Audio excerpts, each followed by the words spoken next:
The title may be misleading because it is indirect, but this is the result of the aggression Trump and his administration is putting on Iran.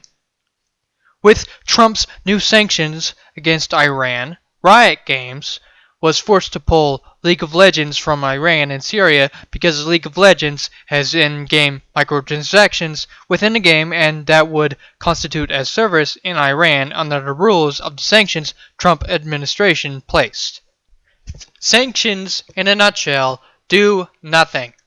They're quote-unquote slaps on the wrist, and yet they do nothing against the government in which they are targeting, but rather it targets the civilians who have nothing to do with these foreign affairs in the first place. And it continues to perpetuate the notion in many Iranians and Syrians' heads that the U.S. doesn't care about them and they wouldn't hesitate to invade their country and destabilize their entire nation in order to get what they want and make their lives a living hell more than it already is. And not only that, but these sanctions are forcing League of Legends gamers to not play League of Legends. This is tyranny and oppression in its primal form. And before you start spouting nonsense of how this isn't oppression or tyranny, this sort of logic fits into everything that can be restricted by the government or nation.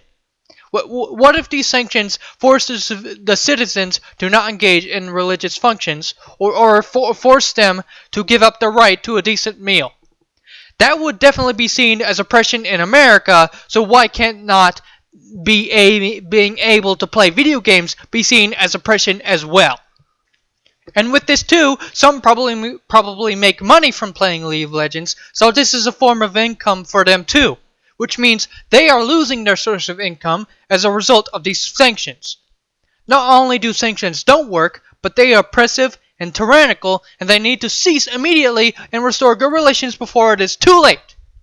Iran is one of the biggest communities in League of Legends, and they need to be protected just as much as any other national community in League of Legends, regardless of their foreign politics that goes on outside.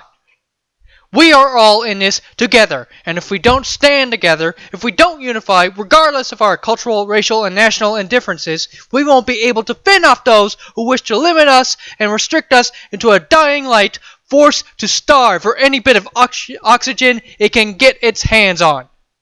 That can't happen, and it won't happen. We will persist, we will fight on, and we will be victorious so that we can relish in our freedom to enjoy our virtual rights to the ends of the earth.